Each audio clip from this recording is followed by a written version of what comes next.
Today we're looking at a Superman book from the same line that gave you the mentally handicapped Batman and the Justice League, but they're just real people. Let me introduce you to Realworlds Superman. Written by Steve Vance and with art by José Luis García-López and Joe Rubinstein, this is one of 4 one-shots released in 2000 under the Realworlds line by DC. I've covered the other one-shots in other videos, so if you enjoyed this story, take a sec and check out the others. Anyways, let's get into it. The story opens up with the narration stating that if you're reading this, then I guess I'm dead, and that this story is based on a true story. We see a guy named Eddie at work, sweeping up at a grocery shop. This girl named Betty calls out to him. He tries to speak back, but is immediately told to shut up by a greaser named Pete. We see Pete handing off money in a box to some cops, so we can tell he's a criminal of some sort. Pete then comes over to Eddie, takes his broom, and makes a mess, then leaves. The shop owner comes out and yells at Eddie for making a mess. The owner then goes back into the shop, only to catch a kid trying to steal a candy bar. Eddie steps in and says the kid actually paid for it, but he forgot to put the money in the register.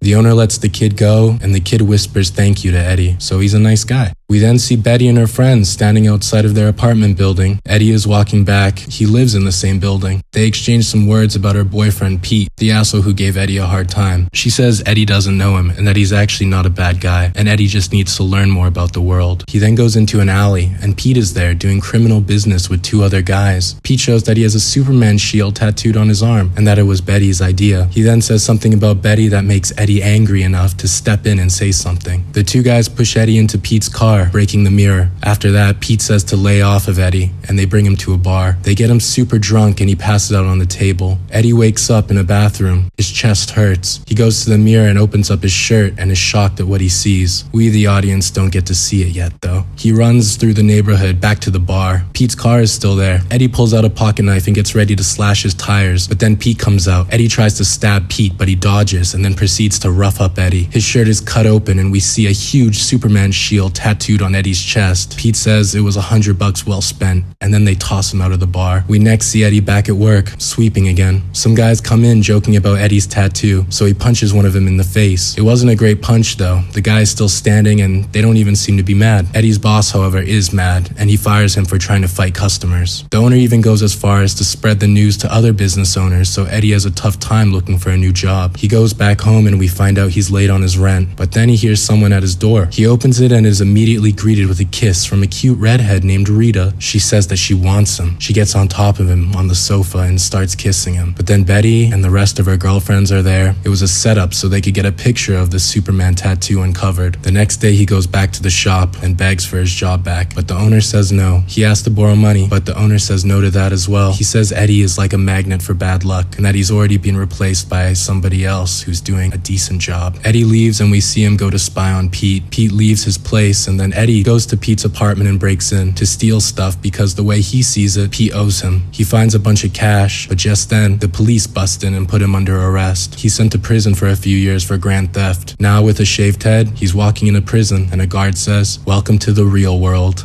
Haha, like the title of the book. He's shuffled to the showers, and while in there, the other inmates see the tattoo on his chest. They all then proceed to beat Eddie up. The guards hear it but do nothing. Later on, we see Eddie lying in his bunk. His face is badly bruised. His cellmate talks to him and gives him and us a rundown of what's happening. He says that there's 2 kinds of people, ones who take orders and ones who give them. And with the giant tattoo on his chest, Eddie isn't going to be able to just be a bystander. He's going to be a target because the Superman shield stands for values that criminals don't like. After hearing that, Eddie has an epiphany. He then decides he's going to make the symbol his own and settle the scores with anyone who's crossed him. There's a time skip here, but I'm not sure exactly how long it is. So later we see Eddie working out in the yard and he looks fucking shredded. A guard says that the warden is summoning him to give him news about his parole. As he's walking out, all the other inmates are now cheering him on, saying goodbye and being nice to him. He's Mr. Popular. He makes a stop at a cell with a guy in it named Mr. K. He looks like a mob boss kind of ting and tells Eddie to link up with some of his associates when he gets out. Next we see Eddie going back to the bar in his neighborhood. He walks in, taps on some guy's shoulder and then knocks him out. It was Pete, and this is the last we're gonna see of Pete in this story. Eddie's taking over his business, and now he's rocking a new look. Normal from the waist down, but above, he's shirtless with a trench coat, thus exposing the Superman shield. He's done it. He's made the symbol his own. We then see that Eddie has got a job at an insurance place. They're painting words on the door to the office. We can only see the word private, so we can probably assume that he's a private investigator. Anyways, that only seems to be a cover for his real work, which is criminal activities. He narrates and says that it's a dog-eat-dog world out there, and as he narrates, we see him watch a business burn, drown a guy, and extort a business owner out of their money. Damn, this guy kinda sucks now. Then we see Eddie at a club. He's watching this sexy blonde lady sing. Afterwards, he's gonna take her home, but as he walks out of the building, he's ambushed in the alley by 3 guys with guns. He beats them all up as the singer runs away, and he says that this is the life. We catch up with him in his apartment. Pete's right-hand man, who works for Eddie now, says that Eddie is running things better than Pete ever did. People are scared of Eddie. After saying this, the guy leaves. Eddie stays in his apartment for a while, but later we see him back in his old building. He's trying to look up Betty. A lady says that she got married and moved away because this isn't a place to raise kids. Enraged, Eddie smashes the staircase railing. A kid comes up and asks if he's really Superman, and it pisses Eddie off enough that he lifts the kid up by one arm and holds him over the edge of the floor. The kid, however, is ecstatic, saying he's flying like Superman. Other kids run in and want him to make them fly too. For the first time in this story, we see Eddie genuinely happy. Cut to Eddie hijacking a truck on a road. He's stealing the contents inside, Superman dolls. He steals them and then later gives them all out to kids in the neighborhood, saying that when they grow up, they'll be the shop owners and workers there, and they'll be his. Eddie and his guys are then standing around talking about grand jury hearings when a guy named Mr. Timpone walks by.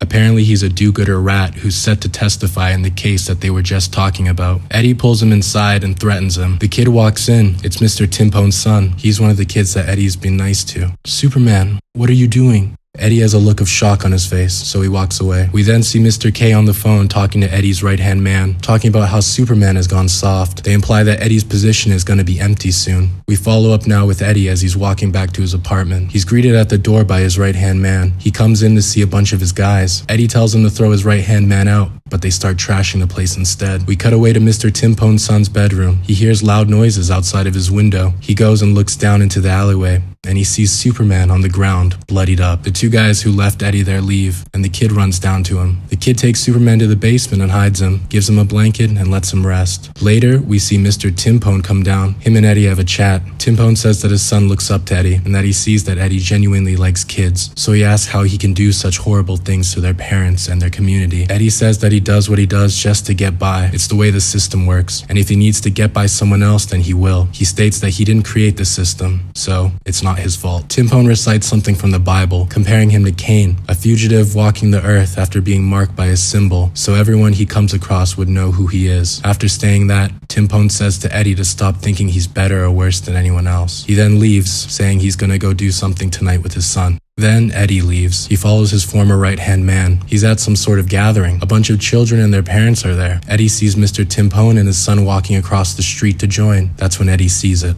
A yellow car driving by, with a man inside with a gun. He's gonna shoot Mr. Timpone. Eddie springs into action. He jumps on the car with his coat covering the windshield. One of the guys inside starts shooting. Eddie falls off, and they speed and crash into the back of a truck. The car catches on fire, and it seems everyone inside is dead. Eddie is taken away by an ambulance. He tells the cops everything, and with his confessions, his old associates are sent off to prison. And to the rest of the world, not long after, Eddie was dead. But we see that Ted Carson was born. Eddie moved and changed his identity, now working as a youth counselor at an East LA kids center. Here, now we see paramedics rushing into the center. Somebody's had a heart attack. They open up the man's shirt and they see the Superman shield faded. They try to resuscitate him, but they're too late. He's already gone. We then see somebody open up a file on his desk, and inside is a paper. On the paper, we can see the opening line of this story, that if you're reading this, then I guess I'm dead.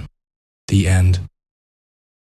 Now personally, I don't think this was as strong as the Batman and Justice League stories I've covered previously, but regardless, I still think that this is a good book, showing the power that symbols hold and how they can be shaped and understood differently by each person. With Eddie taking a symbol of hope and good values, turning it into a symbol for people to fear. And with this fear, Eddie pursued a path that corrupted him from who he once was. A nice person that was dealt a bad hand in life who was then molded into a hardened criminal through no fault of his own. He bared the symbol on his chest to use for his own selfish gain until children came along. Children who haven't been corrupted by the adult issues that face us and the less fortunate every day. Children who only see that symbol as one for peace, justice, and everything good. But in the end, Eddie does go back to how he was when he was young, just trying to make it in this world and helping those who are in need of it. We can only assume that he spent the rest of his life trying to redeem himself for his past actions by saving people. The message of this story is inspiring and honestly very touching, but I wasn't able to fully connect with the themes present. With me not sharing enough of the same experience Steve Vance wrote, I couldn't fully immerse myself in it. Nonetheless, it is still well written, and I enjoyed it very much. I couldn't tell where the story was going to go at any moment. If you enjoyed this, then I'd recommend picking it up for yourself, as I left out a lot of the actual story. I've left a link in the description for you to go buy it if you like. Anyways, catch y'all next time for the last installment of the Realworlds line by DC. Thanks for watching. Cheers.